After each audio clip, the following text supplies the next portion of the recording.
Hey guys, what's up everybody? This is Kenny Hildreth from Greater Good Tattoo in Ashley, Ohio. And I've been playing with some of these practice skins that you get from like Amazon and whatever.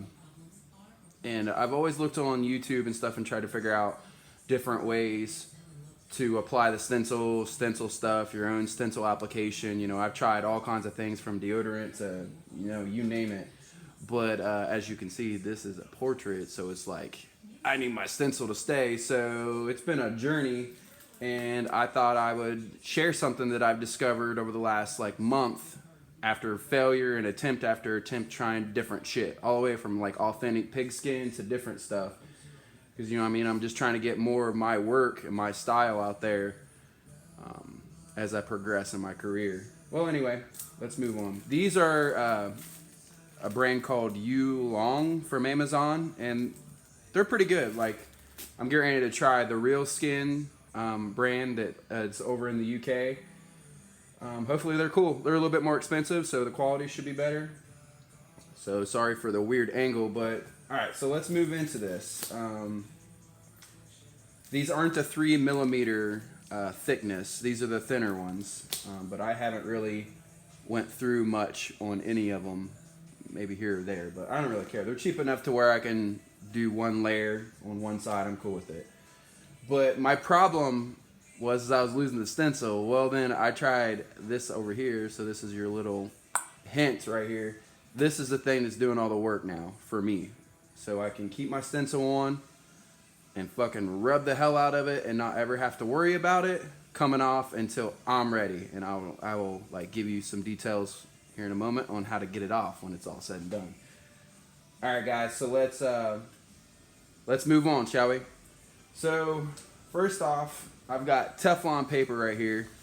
You don't have to have that, but that's going to protect your heat press. We do shirts here at the tattoo shop and make our own, designs and stuff like that. So that's why we have this. But yeah, you can get one of these for like 70, 80 bucks on Amazon, like smaller. All you need is something, and maybe A4 size for the skins or whatever. But this will be dope for any apprentice or whatever that's like learning how to tattoo or how to, like, I'm already graduated a long time ago, but this is for like doing realism and shit, like, which is what I was originally coming into tattooing for. So I'm rambling. Anyway, so like I've got this temperature gauge here from Harbor Freight.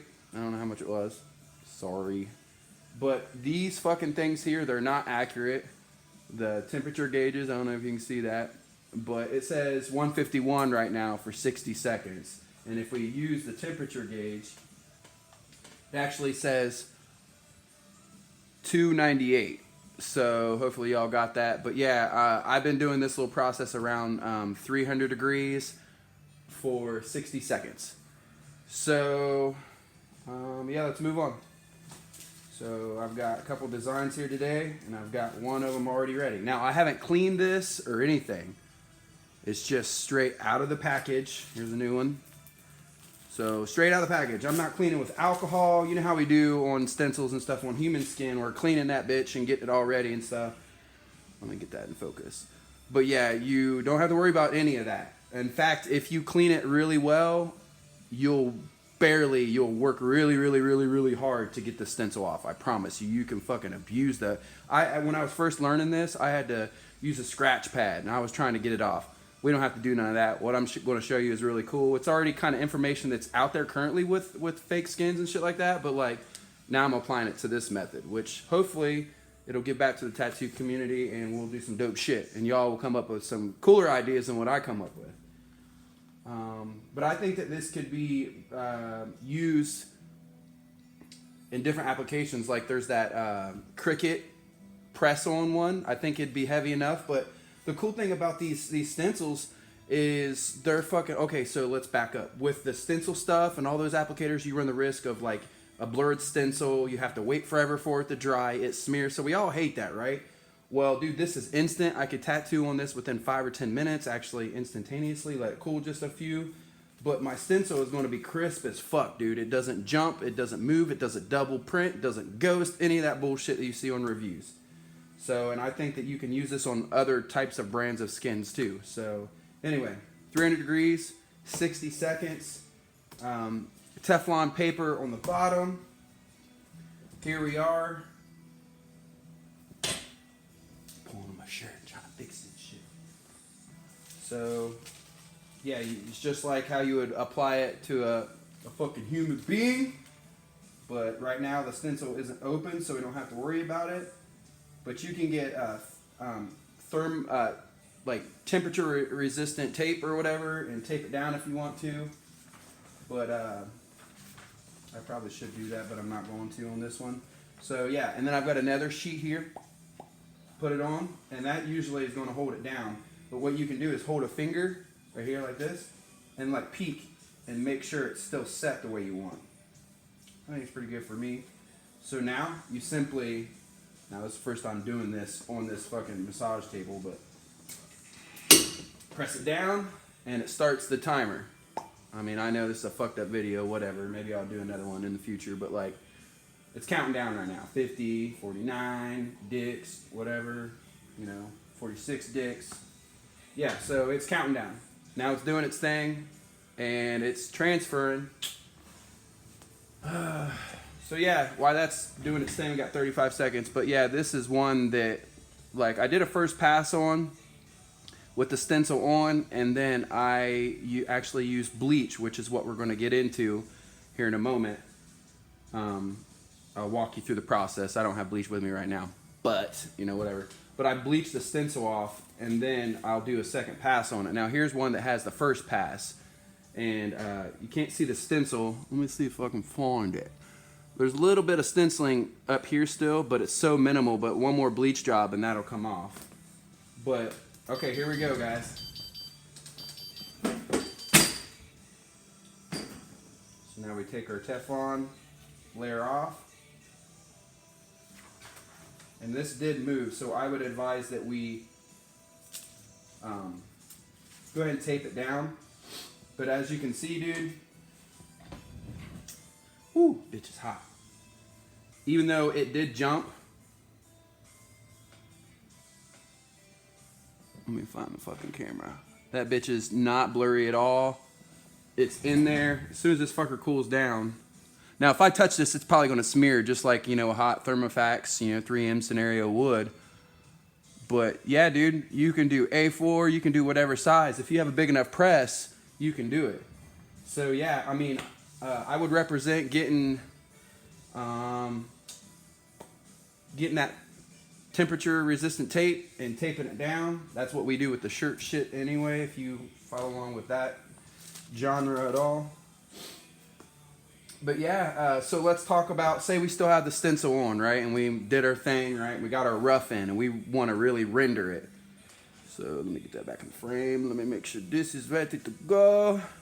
So say this is bleach water, right? Or bleach, concentrated bleach rather. All right, so what you want to do is say it's enough to submerge this whole skin. You put it in, you leave it for 10 minutes in that bleach with, let me get this lid. With the lid. Bada boom, bada bang, you set it and forget it. Leave it for 10 minutes, right? Now, ideally, obviously, it's bleach, so you're going to want to put that in an environment where it's not going to bleach the fuck out of shit. Say you left it for 10 minutes. Let me get this shit out the way. 10 minutes pass by. You're going to pull it out and put it on this lid, whatever, kind of shake it off a little bit, and then let it air dry. As soon as it's fully air dry,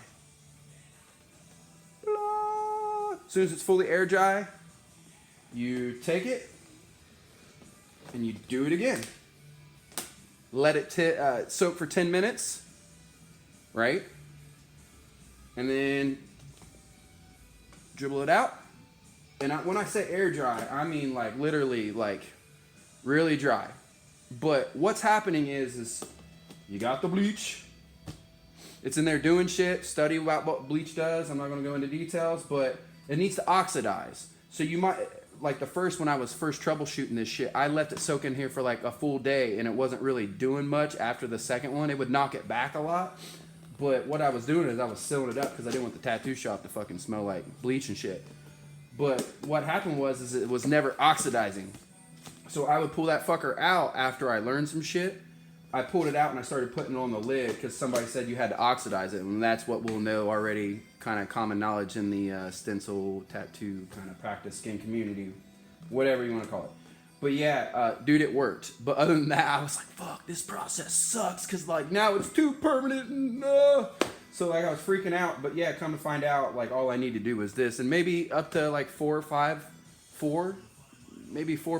like dips and drying it like cycles, whatever. Then you'll come up with no stencil, which I've got faintly one more. Like I said, you can't pick it up on the camera. Let me see if I can zoom. Not really zoom, but mind you, this whole stencil's got another layer to go, and I'm still learning how to use these skins. But right on the edge line of that contour, there's some stencil there, but I think you see the blue, the hint of blue there? There it is. Okay, so anyway, that's it, guys. Greater Good Tattoo, Ashley, Ohio, Kenny Hildreth. Yeah, doing some fucking innovative shit. Hopefully y'all fucking dig it, and hopefully this video fucking took and all that. Peace.